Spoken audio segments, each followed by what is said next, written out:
Jamaah, oh jamaah. Alhamdulillah. Alhamdulillahirrabbilalamin. Kembali lagi di Islam itu indah. Dan alhamdulillah, Masya Allah banyak banget nih jamaah yang baru bergabung. Ayo disiapin catatannya, di-share ke teman-temannya, ke saudara-saudaranya. Insya Allah bisa menjadi pahala juga dan bermanfaat buat orang banyak. Tema kita pagi hari ini jamaah, ditolak atau diterimanya sholat kita. Tadi Ustadz Maulana bilang nih, tadi Ustadz Syam nanya nih ke Ustadz Maulana, apa nih yang sholatnya diterima atau sholatnya tertolak? Dari suatu perbuatan yang selalu dilakukan berulang-ulang hingga membuat kecanduan, bahkan tidak bisa berhenti. Ustadz Maulana bilang kecanduannya Dan ketagihan. dan ketagihan. Apa itu Ustadz Maulana? Astagfirullahaladzim. Ya kan? Itu apa sih? Apaan Mau itu? tahu? Mau tahu? Mau tahu? Mau.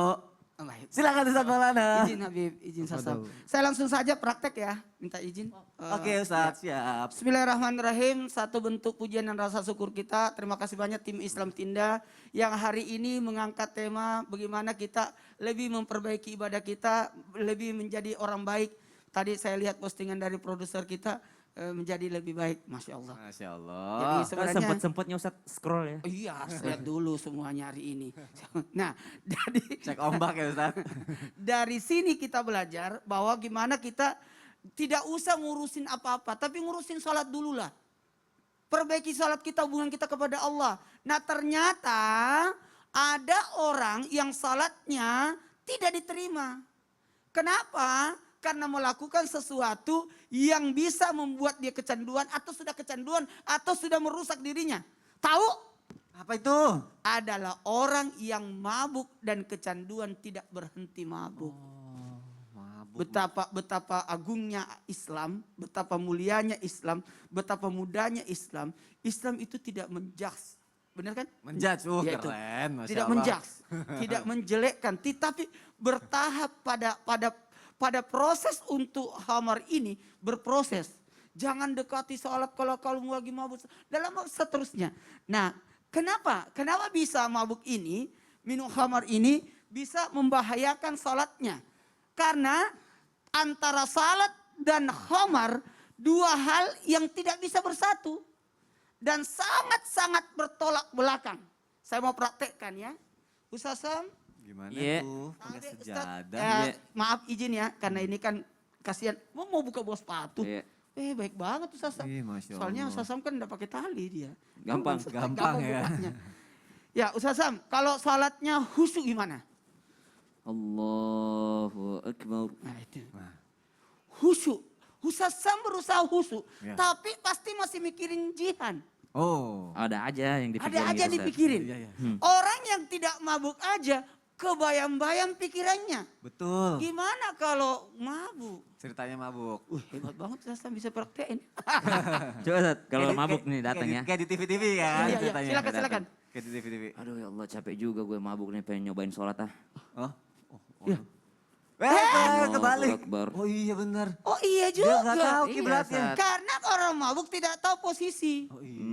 Tidak tahu posisi. Maka maaf tanpa menggurui, tanpa menyinggung siapapun. Mohon izin. Salat itu dua hal dan khamar itu dua hal yang bertolak belakang. Karena salat itu adalah bentuk ketaatan. Sekali lagi. Bentuk ketaatan untuk mendapatkan rahmat. Sedangkan, oh maaf, miras itu merupakan bentuk kedurhakaan yang mendatangkan laknat. Bahkan disebutkan khamar itu adalah induknya dosa. Induknya dosa. Ketika orang bisa khamar, pasti bisa melakukan yang lainnya. Maka dikatakan dalam surah An-Nisa ayat 43, ay orang-orang beriman, janganlah kamu salat sedang kamu dalam keadaan mabuk, sehingga kamu mengerti apa yang kamu ucapkan. Jadi kalau orang mabuk, kira-kira bisa baca Al-Fatihah enggak? Nggak bisa kayaknya. Kira-kira baca surat enggak? Nah, maka tingkatkan kualitas kita ketika kita salat dengan menjauhi sesuatu yang membahayakan. Ingat, khamar itu artinya menutup akal. Maka jenis-jenis amar termasuk sabu-sabu, Yo, nauzubillah. narkoba itu termasuk khamar karena termasuk menutup akal.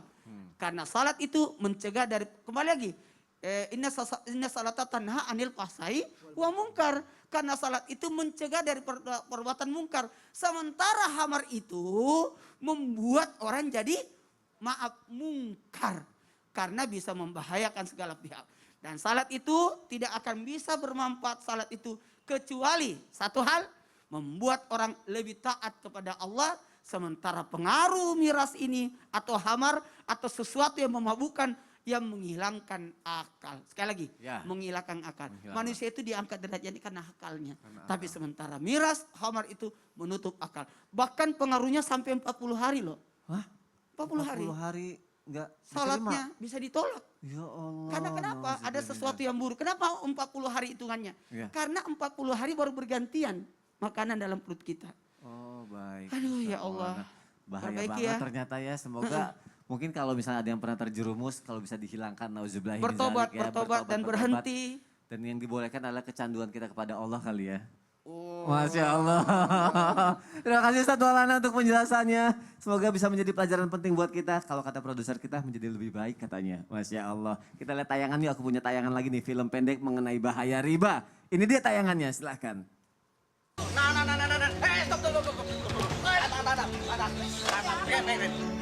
Ada apa nih? Pakai nanya ada apa? Lupa ya mau utang. Iya, belum ada uangnya buat bayarnya. Kira ditagih baiknya seampun-ampun. Kira diajak dinner aja susahnya seampun-ampun. Tuh, makanya mau diajak dinner sama bos gue. Tuh dengerin, gua kagak mau tahu. Pokoknya harus bayar sekarang juga. Kalau kagak, motor gua tahan aja nanti buat jaminan. Baik, dari tayangan ini ada pertanyaan yang mau aku tanyain ke Ustadz Syam. Ini kan tadi kan mengenai bayar utang apa segala Siap. macam gitu ya Ustadz Syam ya. Utang piutang nih. Utang piutang. Nah kalau misalnya di sini katanya bisa tertolak nih sholat kita kalau kita masih melakukan praktik ini. Praktek apa itu? Praktek seperti tayang tadi, utang kah atau ada praktik-praktik yang lain Ustadz Syam? Mohon penjelasannya. Silakan. Tapi guru-guruku Ustadz Maulana, Habib Usman, Mas Soni. Tafadhal, Ustadz. Ba'da naqul a'udzubillahi minasyaitonirrajim. الذين يأكلون الربا لا يقومون إلا كما يقوم الذي يتخبطه الشيطان من المس ذلك بأنهم قالوا إنما البيع مثل الربا وأحل الله البيع وحرم الربا. Ternyata kita semua sudah mengetahui bahwa kita ini beragama supaya tidak saling menzalimi satu sama lainnya. Maka subhanallah salah satu praktik kezaliman adalah yang namanya riba. Riba itu adalah ketika saudara kita membutuhkan bantuan, bukannya malah ngebantuin tapi berkedok membantu tapi ternyata malah menghancurkan. Malah membunuh secara perlahan. Orang-orang datang untuk meminjam, meminta bantuan. Lalu kita tahu dia sedang membutuhkan, justru malah kita malah membunuhnya. Justru malah kita menambahkan deritanya. Dengan cara seperti apa? Oh ini sasaran empuk nih, dia lagi butuh duit banget nih. Dikasihlah 1 juta olehnya. Lalu karena dia tahu dia pasti mengambil 1 juta itu, lalu dia katakan, kalau begitu balikin 2 juta ya. Nah subhanallah, berarti ada aspek kezaliman di dalamnya dan ini tidak akan pernah diterima doanya oleh Allah subhanahu wa ta'ala. Sekarang logikanya, jikalau doanya saja tertolak apalagi ibadahnya.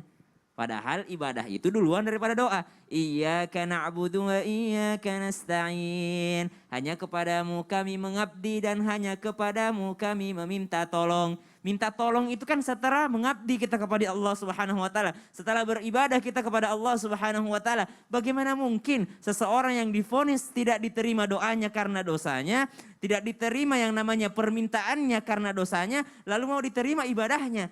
Tidak akan ada diterima sedekah karena harta haram dan tidak akan ada sholat yang diterima karena sesuatu yang masih ada haram di dalam tubuhnya. Dan kita semua sepakat bahwa riba itu adalah haram. Praktik kezaliman terhadap orang lain yang sedang membutuhkan itu adalah diharamkan oleh Allah Subhanahu wa ta'ala. Jikalau tadi sesuatu perbuatan misalnya khamar saja tidak diterima sholatnya, apalagi kalau sudah menyangkut kebebasan orang lain, apalagi kalau sudah menyangkut hak asasi manusia, di mana kita menzalimi orang-orang yang sedang membutuhkan bantuan. Maka subhanallah takutlah kita terhadap praktik riba tadi. Ini masih banyak sebenarnya perbedaan pendapat, ikhtilaf di dalamnya. Bahwasanya riba itu yang mana sih? Yang jelas riba itu adalah bagaimana kita menolong orang lain atau yang namanya membunuh orang lain berkedok menolong gitu ya. Jadi seakan-akan menolong tapi sebenarnya mengambil keuntungan dari derita orang lain. Itulah yang disebut dengan riba. Yamhaqullahu riba wa yurbis sadaqat. Berbeda dengan sedekah. Sedekah itu pure membantu orang lain. Bagaimana kita tidak yang namanya mengambil keuntungan daripada derita orang lain. Ada orang bahagia di atas derita orang lain. Yang mana? Yang melakukan praktik riba. Dia tahu orang ini sangat membutuhkan. Kalau enggak saya kasih sekarang pasti dia minta lagi, minta lagi, minta lagi. Karena dia tahu orang ini terdesak, maka dia kasih dengan syarat-syarat yang sangat-sangat memberatkan orang tersebut. Naudzubillahi min dzalik. Maka jauhilah yang namanya menzalimi orang lain, praktik riba, karena bukan hanya sholat tidak diterima. Dalam awal ayat tadi disebutkan, alladzina ya'kuluna riba la yaqumuna illa kama yaqumul ladzi yatakhabbathu asyaitanu minal mas.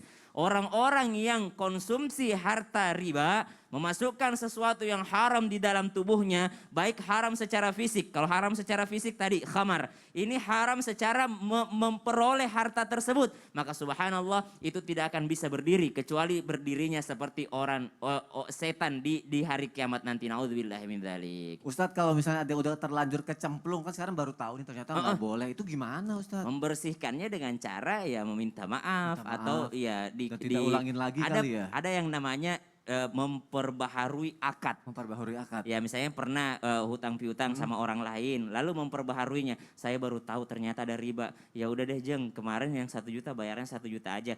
Tapi kalau mau ngasih kelebihan nggak apa-apa gitu. Maksudnya kelebihannya yang ikhlasnya aja gitu, karena waktu kan lama menunggunya Ya. gitu. Dan jangan sampai diulangin lagi Jangan gitu ya diulangin Ustadz Syam. lagi. Masya Allah, jazakallah khair Ustadz Syam. Terima kasih Sama-sama. untuk penjelasannya. Habib Usman, aku mau nanya deh Bib. Boleh. Kalau misalnya tertolak itu yang berhubungan dengan zolim tuh apa aja sih Bib? Terus maknanya apa Bib? Aku mohon penjelasannya dong Bib. Afwan Mas Soni, afwan Ustaz Maulana, afwan Ustaz Syam. Bismillahirrahmanirrahim. Allahumma sholli ala Sayyidina Muhammad wa ala ali Sayyidina Muhammad. Orang yang tertolak sholatnya yang ke-8 ini adalah al-imamul jair, pemimpin yang zalim.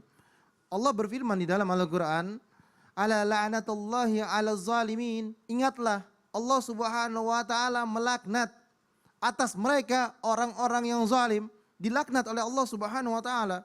Zalim adalah tidak menempatkan sesuatu pada tempatnya. Lawannya adalah adil. Adil adalah menempatkan sesuatu pada tempatnya. Innallaha la yahdil qaumal zalimin.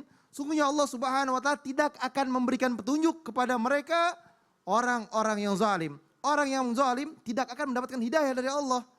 Ingat, setiap manusia adalah pemimpin. Kullukum ra'in wa kullukum mas'ulun an ra'yatih. Jelas, semuanya, kita semua ini adalah pemimpin. Setiap kalian semua adalah pemimpin. Dan setiap pemimpin akan dimintai pertanggungjawaban oleh Allah subhanahu wa ta'ala atas apa yang dia pimpinnya. Al-imamu ra'in wa mas'ulun an ra'yatih. Imam adalah pemimpin yang akan dimintai pertanggungjawaban atas rakyatnya. Ketika dia adil, dia doanya dikabulkan sama Allah. Dia adil, doanya langsung sampai ke atas, langsung sampai ke langitnya Allah. Wala hijab, tanpa ada hijab. Tapi ketika dia zalim, Allah memberikan laknat kepadanya. Dan warajulun ra'in fi ahli wa huwa mas'ulun an ra'yati. Seorang suami ya kan? Ya. Itu semua suami adalah pemimpin dan akan dimintai pertanggungjawaban oleh Allah Subhanahu wa taala atas memimpin keluarganya. Wal mar'atu ra'yat fi baiti zaujiha wa mas'ulah an ra'yatih. Bahwa jelas bahwasanya seorang istri adalah pemimpin di dalam urusan rumah tangganya, dapurnya dan lain sebagainya terhadap siapa? Urusan rumah tangga suaminya, dan semuanya akan dimintai. Ingat, semua istri ini akan dimintai pertanggungjawaban oleh Allah Subhanahu wa taala atas urusan tersebut. Sekecil apapun akan dimintai pertanggungjawaban. Ketika suaminya keluar, istri menjaga anaknya, dimintai pertanggungjawaban terhadap bagaimana mengurus anaknya dan lain sebagainya. Wal khadim ra'in fi mali sayyidi wa mas'ulun an ra'yati. Jelas bahwasanya seorang yang bekerja, mau dia pembantu, mau dia karyawan, mau dia pegawai ataupun siapapun mereka, dia adalah seorang pemimpin terhadap harta tuannya, amanat yang telah dia berikannya, dan akan dimintai pertanggungjawaban atas urusan tersebut. Nah, kalau ditanya sekarang, ciri-ciri orang zalim ini apa aja? Yang pertama, mereka berbuat kemungkaran. Yang kedua, mengingkari daripada kebenaran. Sudah mungkar, dia ngingkarin kebenaran. Apalagi membuat pembenaran, pembelaan terhadap dirinya. merasa dirinya yang paling benar, merasa dari dirinya yang paling baik, merasa dirinya yang paling hebat, merasa dirinya yang segala-galanya. Dan juga melakukan perbuatan aniaya, menganiaya orang dan lain sebagainya. Ini zalim. Atau menganiaya istrinya lah, memukul dan lain sebagainya. Ini zalim. Atau mengambil yang bukan haknya, karena ini bukan miliknya, diambil. Nah itu zalim, mengambil yang bukan haknya. Ini tanda-tanda orang zalim. Orang yang zalim akan dilaknat oleh Allah Subhanahu wa taala, tidak akan mendapatkan keberkahan dalam kehidupannya, tidak akan mendapatkan hidayah dari Allah Subhanahu wa taala di dunia, mendapatkan hukuman, di dunia akan mendapatkan siksa, di akhirat kelak mendapatkan azab yang sangat pedih. Oleh karena itu, berharap kita bermunajat, meminta kepada Allah Subhanahu wa taala, Allah lindungi kita dari orang-orang yang zalim. Dan berharap keluarga kita, suami kita, istri kita, anak-anak kita bukan golongan orang-orang yang zalim. Dan berharap juga kepada Allah Subhanahu wa taala, ya Allah, jadikanlah kami semua orang-orang yang adil. Orang-orang yang berada dalam jalan Allah, berada dalam ridhonya Allah Subhanahu wa taala, dijauhi daripada orang-orang yang zalim. Dan ingat, doa orang yang terzalimin akan dikabulkan sama Allah. Ketika misalkan saya dizalimin, atau Mas Wani, atau Ustaz Maulana, Ustaz Syam dizalimin, ketika dia angkat tangan, wala hijab, sampai tembus ke langitnya Allah, akan dikabulkan doanya sama Allah Subhanahu wa taala. Orang yang terzalimin. Jadi hati-hatilah mereka kepada orang-orang yang kamu zalimin, berbahaya. Minta maaf, minta ridhonya, hablum minan nasnya dikencangkan kembali. Insya Allah kita menjadi manusia yang istiqamah, yang bertakwa kepada Allah dan senantiasa mendapatkan ridhonya Allah Subhanahu wa taala. Amin. Amin ya rabbal alamin. Masya Allah, terima kasih Habib Usman untuk penjelasannya. Semoga kita terhindar dari orang-orang zolim ya jamaah, dan kita pun tidak berbuat zolim kepada orang lain. Jamaah, aku punya tayangan lagi nih, nasihat Habib Ali Al-Jufri mengenai jangan memandang sebelah mata kepada ahli maksiat. Kita lihat tayangannya, silakan. نظر عابد بني إسرائيل رجل عبد الله ما عصاه قط سنوات طويلة 500 سنة ما عصى الله قط. نظر عابد بني إسرائيل إلى فاسق بني إسرائيل لم يطع الله قط. هذا جاء من جهة والآخر جاء من جهة، فلما نظر كل منهما إلى الآخر أعرض كل واحد منهما عن الآخر، لكن على أي أساس؟ العابد أعرض استكبارا على العاصي، لا يغفر الله لفلان أبدا، رأى نفسه أفضل منه بما عبادتك. العبادة إن صحت تزيدك تواضعا وانكسارا، هذا تكبر بعبادته. والعاصي أعرض الفاجر، لكن على أي نية؟ حياء من الله عز وجل. لما أعرض عن العابد قال أستغفر الله، من أنا حتى أقابل هذا الرجل الصالح العابد؟ أنا الفاسق. Terkadang yang kita suka lupa ya jamaah, kita udah ngerasa sholat ya, terus ngerasa udah paling bener sholatnya, ibadahnya. Jadi kita kayak berbuat dosa karena kita memandang remeh orang lain gitu. Nah sekarang aku mau nanya sama Ustadz Syam. Ustadz Syam, ada yang sholat tapi sholatnya itu nggak diterima, tertolak. Itu sholat yang seperti apa? Kan kita sholat, masa kita nggak diterima sholatnya, maksudnya gimana sih? Aku bingung deh. Baik, jadi ini penjelasan selanjutnya dari apa yang dijelaskan oleh guru-guru kita. Habib guruku Ustaz Maulana, Habib Utsman, Mas Soni yang dimuliakan Allah Subhanahu wa taala. Manusia selanjutnya atau golongan selanjutnya yang tidak diterima sholatnya adalah orang yang mengerjakan sholat tapi ternyata tidak berhasil menjauhkan dirinya dari maksiat. Berarti esensi daripada sholat itu sendiri tidak didapatkannya. Karena sesungguhnya satu ayat atau satu potongan ayat dalam Al-Quran yang sangat sering kita dengarkan. Ba'da naqul a'udzubillahi minasyaitonirrajim. Inna salata tanha 'anil fahsya'i wal munkar.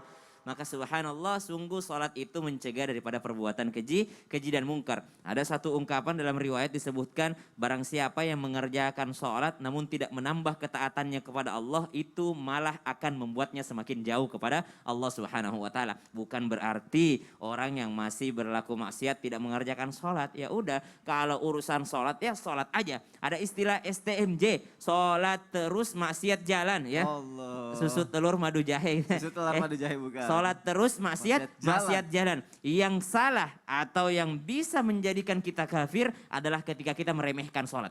Jadi buat teman-teman sekalian yang gak mau sholat, ya udah gak sholat sekalian, gak usah sholat sekalian. Kalaupun misalnya tidak ada gerakan hati untuk sholat, ya. Tapi jangan meremehkan sholat. Jangan pernah untuk meremehkan sholat. Artinya begini, ada temen yang mau sholat, ngapain sih bro lu sholat? Kan lu tetap gabung juga sama kita. Kalau lu jual maksiat juga ngapain sholat? Jangan pernah demikian. Berarti Anda sedang meremehkan sholat. Kalau ada orang yang masih maksiat tapi tetap sholat, ayo kita dukung mereka. Dan kita misalnya yang tidak bermaksiat, lalu kita sholat, lalu kita melihat orang yang seperti ini, jangan pernah meremehkan mereka. Kita dengarkan tadi kisah yang dibawakan oleh guru kita Al-Habib Ali Jufri mengatakan bahwasanya ada seseorang dari Bani Israel dianggap soleh pada saat itu, namun ternyata berakhir buruk. Namun ada juga yang dianggap buruk pada saat itu, namun berakhir baik. Kenapa? Karena ternyata tidak ada yang bisa menjamin pandangan manusia, yakni berbeda dengan pandangan Allah Subhanahu wa taala. Mungkin di mata kita dia pelaku maksiat, namun ternyata dia bukan pelaku maksiat. Ini pernah terjadi di masa tabi'in, ya, bahwasanya ada yang pernah bertemu dengan Rasulullah SAW. Lalu para tabi'in ini kan luar biasa ibadahnya gitu ya. Mereka sholat luar biasa dengan imamahnya, dengan pakaiannya, dengan jubahnya, dengan pakaian terbaiknya. Lalu ada seorang daripada masa Rasulullah SAW yang sempat bertemu dengan Rasulullah SAW.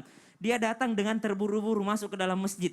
Lalu sholat di dalamnya. Lalu setelah sholat ditegur sama tabi'in. Jadi tabi'in itu generasi di bawahnya gitu ya. Mereka yang tidak bertemu dengan Rasulullah tapi bertemu dengan sahabat. Tapi masih ada sahabat pada saat itu. Lalu dikatakan, kok gitu sih sholatnya buru-buru datang, pakaiannya nggak diperhatikan segala macam. Mana mungkin diterima sama Allah. Lalu apa jawaban sahabat ini? Bertahun-tahun saya bersama dengan Rasulullah, tidak pernah Rasulullah melontarkan kalimat seperti itu. Kalian malah melontarkan bahwa saya tidak diterima sholat saya. Rasulullah saja tidak pernah mengatakan bahwa sholat saya tidak diterima. Maka subhanallah, kita tidak boleh memandang sholat orang lain. Mari kita memandang sholat kita sendiri. Mari kita memandang ibadah kita sendiri. Sembari kita mengajak orang-orang terdekat kita, sambil kita yang namanya mengambil makna daripada sholat itu. Bahwasanya ketika kita mengatakan Allahu Akbar, Allah Maha Besar, Allah yang paling besar, melebihi besarnya proyek saya, melebihi besarnya pekerjaan saya, melebihi besarnya cinta saya kepada keluarga saya, melebihi segala sesuatu. Maka aku tinggalkan semuanya ya Allah untuk mendirikan sholat. Melebihi besarnya keinginan saya untuk melakukan maksiat. Maka dari itu ketika kita mengangkat tangan, Allahu Akbar, Allah Maha Besar di atas segalanya, termasuk lebih besar daripada keinginan saya untuk